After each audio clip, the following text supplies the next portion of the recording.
Hello and welcome to Adventures in Venueland, an EAMC podcast.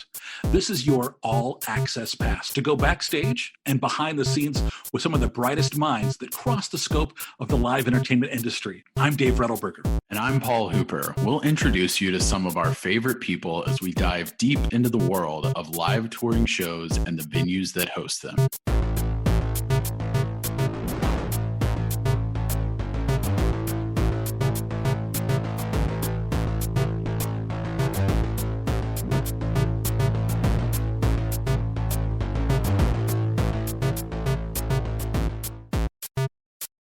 Hello and welcome to a special detour episode of Adventures in Venueland, an EAMC podcast.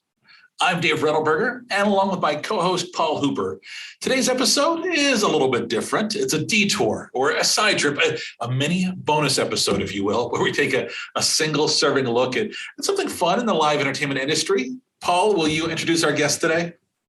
Yeah, we're here with Lindsay Jarity, who's the production manager at Live Nation Midwest. But in honor of August being National Dog Month, we're going to be talking with the production manager for Live Nation, Bowie, who also people might know as Backstage Bowie if people follow her on Instagram. And she is a dog who has been, in many venues, met many artists, lots of great photos with them. So welcome, Lindsay, and welcome, Bowie. Thank you. Hello. Lindsay, how did this all start? Tell us all about Bowie and how she got involved with your day-to-day, because I know a lot of folks out there listening have dogs that they would love to bring to work with them. Absolutely. I had a rehearsal event with Jason Aldean at the Sprint Center in Kansas City a few years back. And up until then, Bowie would come with me to the office now and again because Live Nation is pet friendly. But I hadn't brought her to any events, and I was going to be in Kansas City. I was living at St. Louis at the time. Going to be in Kansas City for 3 or 4 days to do these rehearsals. And I didn't have anyone who could take her, and I couldn't get her back to Minnesota to stay with my family, which is what I often did on stadium runs or long runs of shows. I'd bring her to Minnesota. So I asked the building and I said, I don't have anyone who could take my dog. Is it okay? And they said, well, we don't typically allow dogs in the building. However, we let artists bring dogs. If the artists have dogs, we don't say no to them. So there are dogs on the event level sometimes. And he said, if there's any messes, you have to clean them up. And I was like, I'm not worried about that at all. She doesn't make messes. So that's fine. And I was a little bit nervous too, that the tour might, be upset. Like, why is there a dog here? We're here for business. And they loved it. They were so excited to have her there for those 3 days that after that experience, I thought, I think I need to always have her with me. And so I started bringing her to every single show with me, unless now and again, if I'm at a building that I know there's no grass anywhere nearby, then I might not take her. But I would say she's with me 90% of the time. And for those, obviously this is audio only podcast, but Dave and I are watching Bowie get all the pets on the floor and looks like just the goodest girl ever. Yeah. Tell us about Bowie. What kind of dog and all that good stuff? Yeah, so Bowie is an 8-year-old golden retriever, and she is a female, which a lot of people, I think sometimes dog size just makes people assume male. So a lot of people will call her a boy. So she's used to it, but she is a female. And she's just an extremely well-behaved, very smart dog. I get a lot of people who will make comments of, you trained her?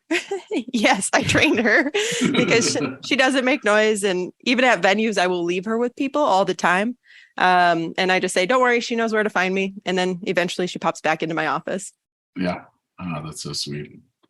So you actually then started doing this on the regular, right? And then tell us about creating the Instagram account for Backstage Bowie. Yeah. So I had actually had an account for her.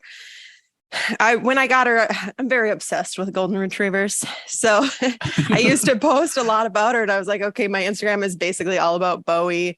And I'd heard a couple of people make a comment. I think there was someone who worked with Ticketmaster one time that was joking with me about it and like, oh, I hate when all people do is post about their dogs or whatever. And so I thought, well, I'll make a separate account. That way the people who love dogs and want to see pictures of her can see pictures of her.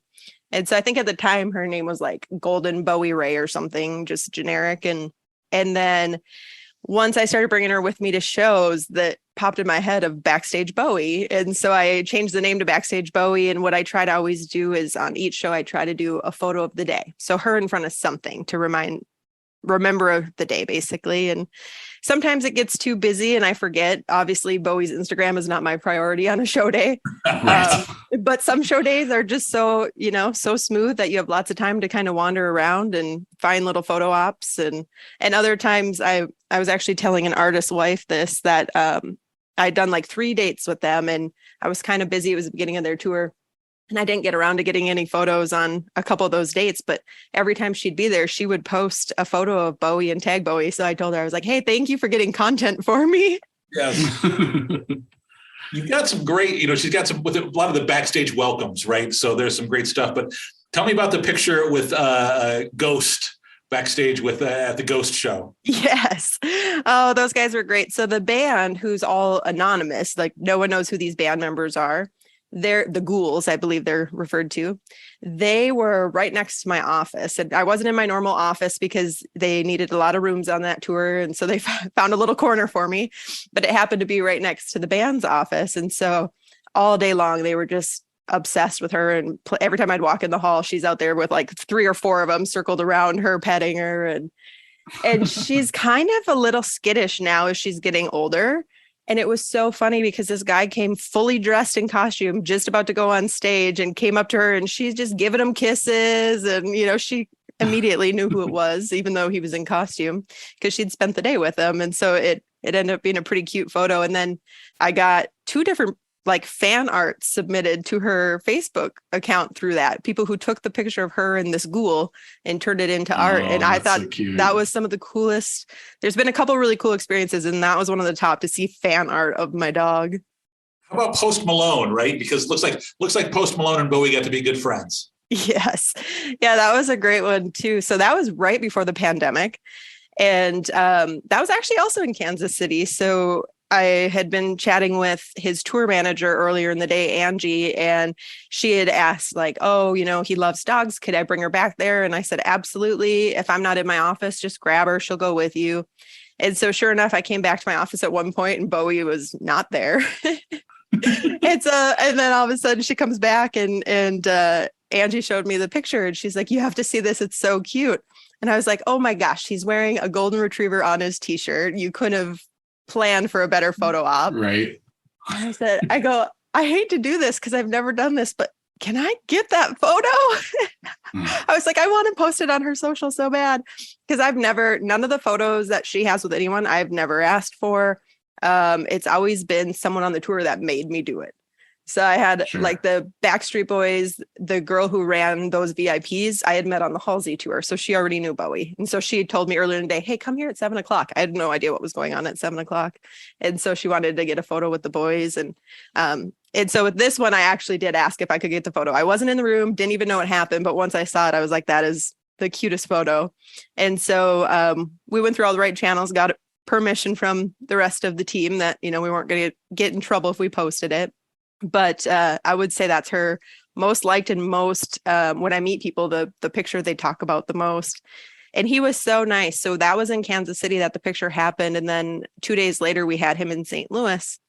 And I wasn't running that show. I was actually at the show next door at our theater, but I stopped by to say hi to everyone because it was just a great crew. And so Bowie ended up hanging with him a little bit again later that day. And he was just so appreciative and just so some people will walk out of the room and be like, thanks. But the way he was like, thank you so much for bringing her here for me. It was just so sweet that he was just so appreciative. And he ended up, the funniest part of this is his tour manager now has a dog named Stony because of that experience, because he wanted a dog on tour after meeting Bowie. And so awesome. A couple people have told me that, and I've even talked to her once and she said that, like, did you know that basically Stony is here because of Bowie? And I was like, I heard that. So that was very cool thing as well. But they've got a golden doodle, I believe. One that doesn't shed, which is very smart because a shedding dog on a tour bus sounds horrible. I love that you brought up how appreciative he was. And I think any dog owners or people that have had dogs before understand kind of not only what that relationship is like, but also what that can do to your psyche and what it can do to like your emotional state, and just being able to pet a dog and relax at the end of the day is such this therapeutic kind of cathartic experience that and I think pairing that with the live events industry, which we all know, and anyone that works in it knows that it is the other extreme of that, where you just have the craziest days sometimes. And, you know, hopefully you do have every once in a while those days that are a little slower, but usually those are fewer and far between. It's more so like running around, running gun, stress. I've got to get this to this person. So I'm sure that was something that, you know, for the artists and for you, having that dog there is just a nice way to kind of balance out the rest of the madness of the day. You know, it's amazing how it changes the entire energy of the day. That's the one thing I feel like I have an advantage maybe over some other production people, is that I do have Bowie there to calm people. I mean, I've seen people, crew members, literally sitting in a hallway with her crying, because I found out for this specific one I'm thinking of that they had just lost someone close to them. And so just to be able to sit there and pet her was just what they needed. And I mean, I've had tour managers literally laying out on the floor in my office, like cuddling with her.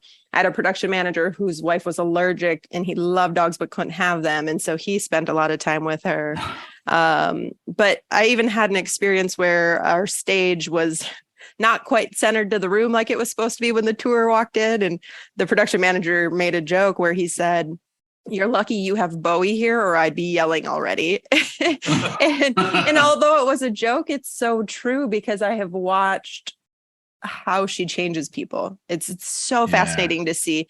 I mean, I sat in a room of windows one time, and she was in there, and you would watch people walking up, and, you know, they were tired, they were exhausted, they were maybe not excited about coming to work. And then all of a sudden they would see her in the room and their whole face would lift. And it was the most fascinating thing to sit and watch. I mean, it's so heartwarming to see how, you know, she can make such a huge impact on these people who are, it's a very exhausting life. It's very exhausting. It's very thankless most days. And so to see what she brings to them is amazing. It's my favorite part of the day. I know she's got like some little headphones that she wears, right? So are there any other what are your backstage, you know, pro tips for having a dog backstage? Yes. You know, I wish I would have done it sooner. They're not cheap. They're not that expensive, but they're not cheap. And so I put it off probably a little bit too long before I got them for her, but the ones I got were just off Amazon, called Mutt Muffs. And they look almost like a wrestler's headset. So they strap on nice and tight, and that hopefully helps with her ears a little bit. Luckily it's muffled because we're usually backstage, but you never know when all of a sudden a sound check is going to start and you're crossing the bowl. So I like to try and keep those on her whenever we might be around music, just to help her a little bit. But honestly, you know, just having that dog, it's amazing. Even how the amount of gifts this dog has been given, crews, if they know she's going to be there, dog treats, toys. I mean, they've sent runners out and come back with bags full of dog toys for her. Oh my gosh. It's crazy. It's so funny. You haven't had, and this is maybe planting the idea, you haven't had like a welcome cling for Bowie yet, right? They need to figure some future venue, figure out where they're going to put your desk and put a little cling on the wall and do like a little scaled down version of whatever the welcome is, and do a little personalized Bowie welcome. Yes. My venues have been so amazing with her. I had, you know, multiple Enterprise Center in St. Louis made her a dog bed with her name on it. From the so shop. So it's like the hockey player jersey stuff, says Bowie on it. I've had venues that have bought her dog beds. We had one venue that made her own credential at one point for their venue. I didn't even have a credential for their venue, but she did. So yeah, she gets very spoiled. I was going to ask if she has like a little, what do you call it, a keychain, or around her collar, if she's got this kind of litany of all access passes from the various tours she's collected.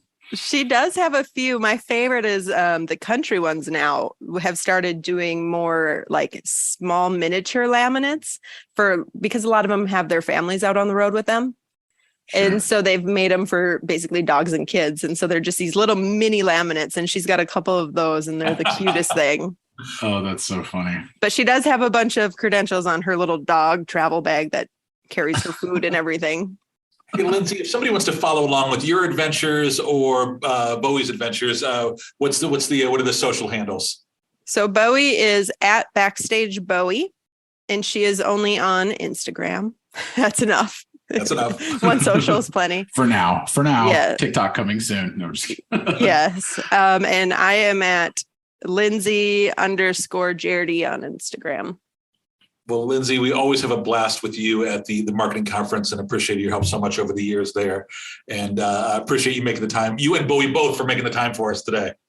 Yes, absolutely. It's been fun watching how she's changed my job for the better. And I would have to say that one of the coolest experiences, hands down, that we've had is last summer when we had Alanis Morissette Garbage opened. And Shirley Manson dedicated a song to Bowie from the stage. No way. Yeah, it was so cool. I was sitting in my office. I was sitting in my office. There's a few runners in there with me, and the TV's always on with the live feed, so I know what's going on.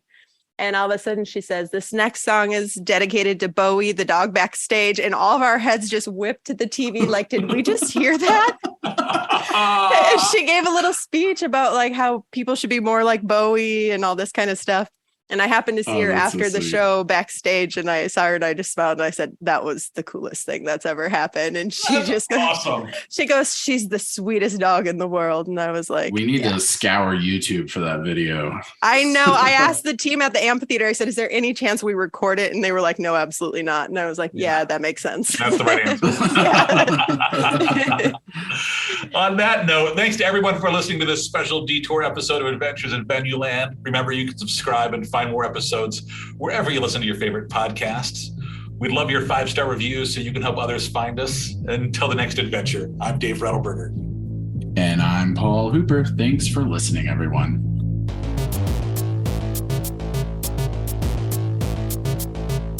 Adventures in Venueland is a side project of the Event and Arena Marketing Conference, a nonprofit organization bringing together people in the field of live entertainment to discuss marketing, publicity, and sales trends.